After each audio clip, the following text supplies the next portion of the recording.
Question number 37 की हम बात कर रहे हैं। क्वेश्चन नंबर 37 का प्रिंसिपल क्या कह रहा है कि nothing is an offence if it is done under intoxication and the person committing the offense was incapable to understand the nature of the act. Intoxication should be without knowledge or against the will of the person.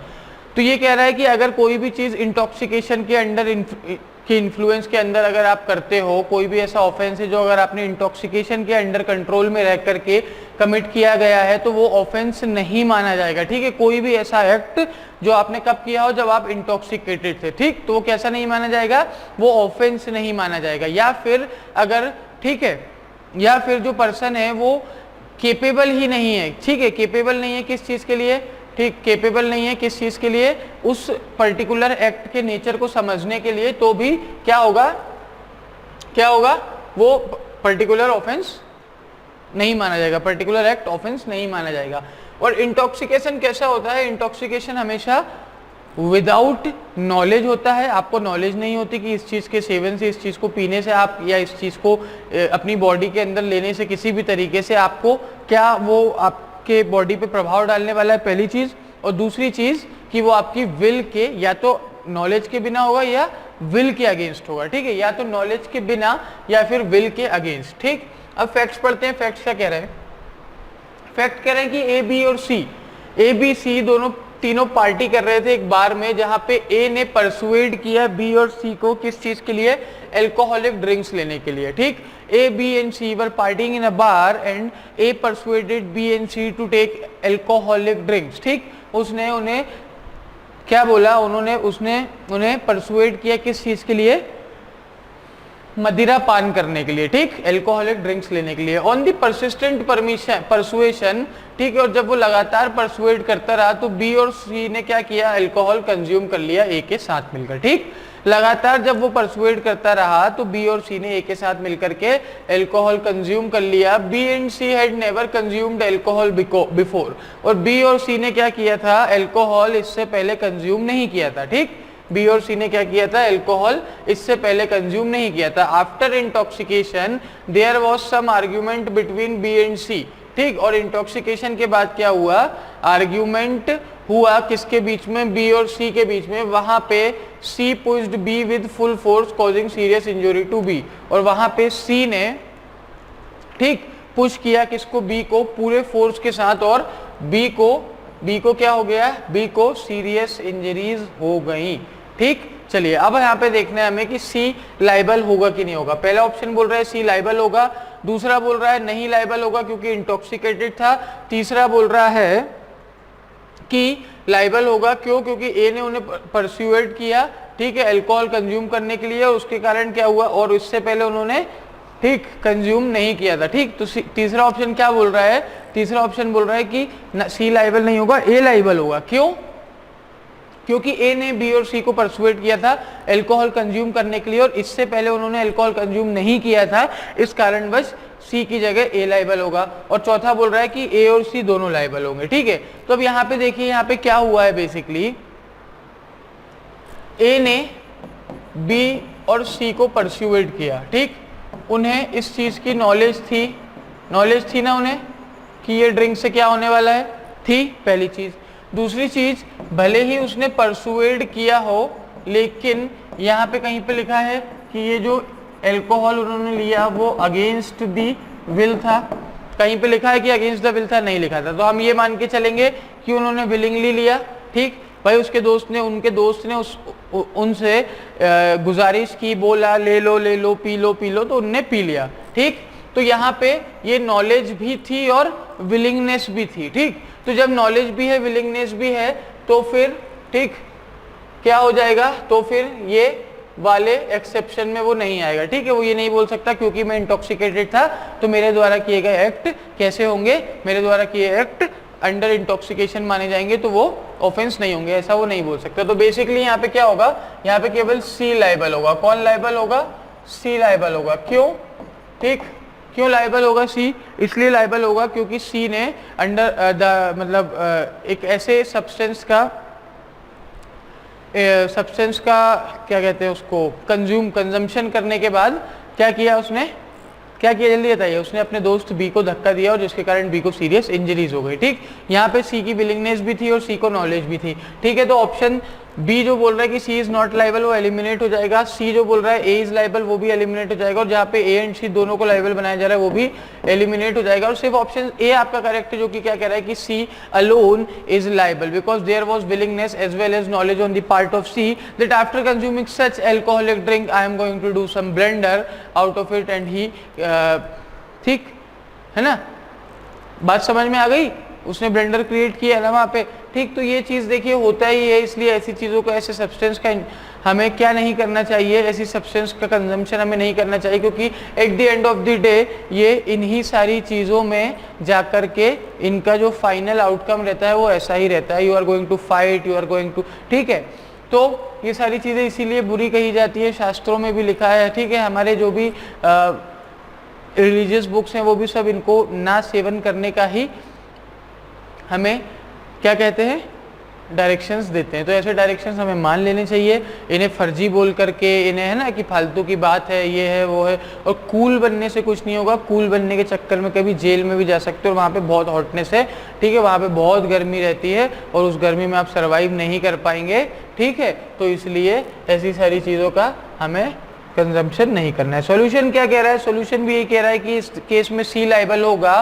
क्यों? क्योंकि भले ही सी intoxication में था लेकिन वो उसकी knowledge के बिना भी नहीं था और उसकी विल के अगेंस्ट भी नहीं था। ठीक है, उससे कि ठीक है, और सी ने जो अल्कोहल ली थी वो विलफुली ली थी और वो केपेबल था इस चीज़ को अंडरस्टैंड करने के लिए कि उसका जो एक्ट वो कर रहा है उसका नेचर क्या है। ठीक, इसीलिए वो क्या है, वो लाइबल माना जाएगा। करेक्ट। चलिए क्वेश्चन नंबर 38 और देख लेते हैं, अब जब यहाँ तक हम आ ही गए हैं तो। ठीक है, क्वेश्चन नंबर 38 का प्रिंसिपल क्या कह रहा है कि everyone has the right of private defence, हर आदमी के पास प्राइवेट डिफेंस का राइट होता है। किस किस चीज को डिफेंड करने के लिए, उसकी बॉडी को डिफेंस करने के लिए, उसकी प्रॉपर्टी को डिफेंड करने के लिए। ठीक है, और किस चीज से डिफेंड करता है, वो रीजनेबल फोर्स यूज करके डिफेंड करता है, unless that person had time to have recourse to protection of public authorities. लेकिन अगर उसके पास इस चीज का टाइम है कि वो क्या कर सकता है, क्या कर सकता है, वो पब्लिक अथॉरिटीज को कॉल करके उनकी हेल्प ले सकता है। ठीक है, उनकी रिकोर्स में जा सकता है, तो फिर वो प्राइवेट डिफेंस यूज नहीं करेगा। ठीक, जैसे कि अगर आपके घर में कोई चोर घुसता है और जब वो चोर घुसता है तो आप देखते हैं कि भाई ये चोर आया है मेरे घर में, अब आपके पास इतना टाइम है कि जब तक वो चोरी करेगा आप पुलिस को बुला के उसको पकड़वा सकते हैं, लेकिन आप उसकी चिंता करते ही नहीं है। आप तो गन निकालते हैं और सीधे उसे शूट कर देते हैं। क्या कर देते हैं आप गन निकालते हैं और सीधे उसे शूट कर देते हैं। तो shooting of such person is an offence because you had the time to have recourse of, ठीक है, you have the time to have recourse to protection of the public authorities and you did not do that, you used private defence and that private defence was unreasonable. ठीक है, that force was unreasonable. ठीक, और unreasonable force आप use नहीं कर सकते हैं। आपको कैसी फोर्स यूज करनी है, आपको रीजनेबल फोर्स यूज करनी है प्यारे बच्चों। ठीक, बात समझ में आ गई, यहाँ तक क्लियर है। चलिए क्लियर है तो फैक्ट्स की बात करते हैं।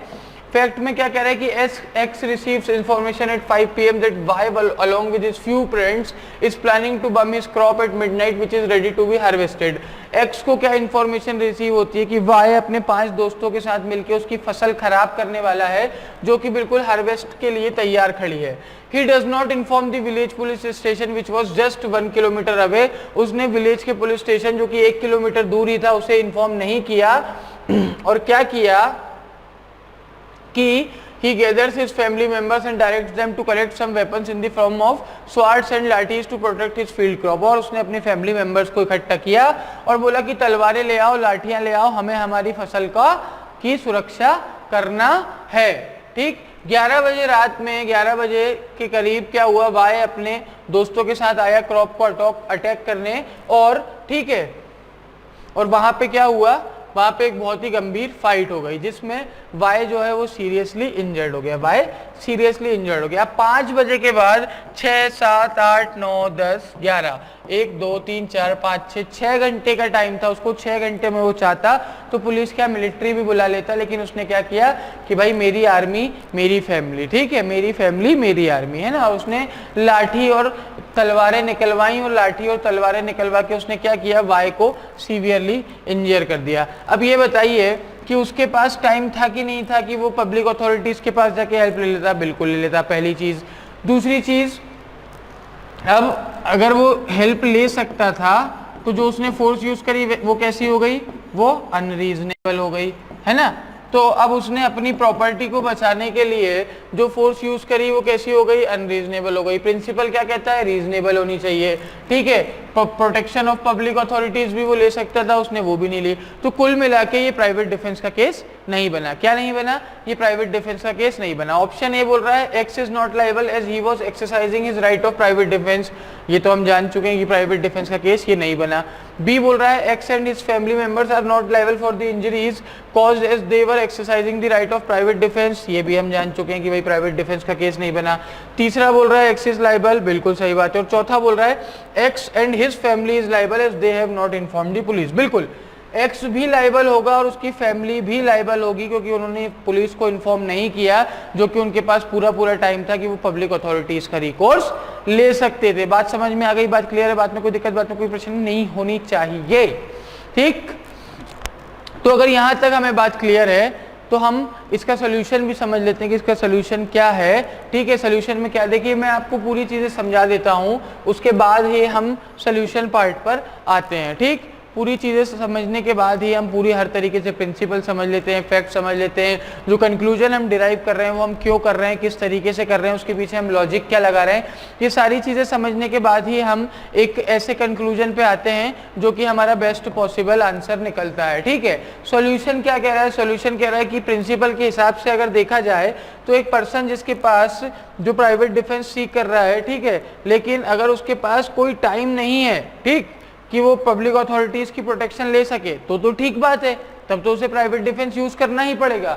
लेकिन इस केस में अगर देखा जाए तो एक्स और उसकी फैमिली के पास इतना टाइम था कि वो चाहते तो खुद जाकर के पुलिस को अपनी ही गाड़ी पर बैठा करके ले आते, है ना, ठीक ठीक। ऐसा सोल्यूशन में नहीं लिखा है, ऐसा मैं आपको बता रहा हूँ, ठीक। तो इसलिए वो लायबल माने जाएंगे, क्यों, क्योंकि उनके पास 6 घंटे इनफ होते हैं, है ना, पुलिस को बुलाने के लिए।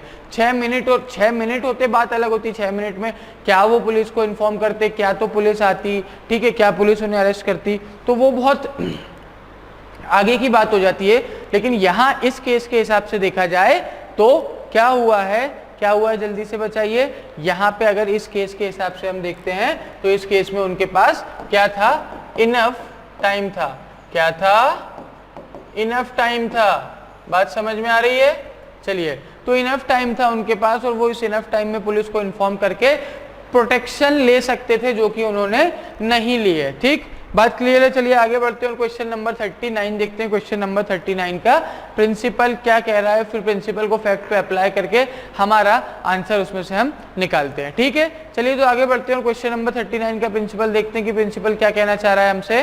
प्रिंसिपल कह रहा है कि anyone who induces or attempts to induce a voter to vote in a particular manner on the ground that voter will face divine displeasure shall be guilty of offence of interfering with free exercise of right to vote, ठीक है। अगर कोई भी इंसान किसी को induce करता है या अटेम्प्ट करता है उसे इंड्यूस करने का कि आप इस पर्टिकुलर मैनर में वोट करो, ठीक है, ठीक, और किस ग्राउंड पे कि भाई अगर आप ऐसा करते हो तो आपको बहुत सारा you will face divine displeasure, ठीक।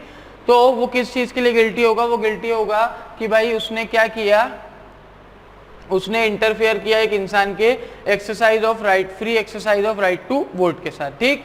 चलिए फैक्ट क्या कह रहे हैं, फैक्ट कह रहे हैं कि अगर election campaign during election campaign के टाइम पे एक कैंडिडेट एक्स ने वोटर को क्या कहा कि अगर वो उसके लिए वोट नहीं करेंगे तो voter will be cursed because the election candidate is the gods own child and those who do not have vote for her they will not be liked by God, ठीक है। तो क्या कह रही है वो मोहतरमा कि अगर आप लोग मेरे लिए वोट नहीं करोगे तो आपको श्राप लगेगा, क्यों, क्योंकि मैं भगवान की बच्ची हूँ।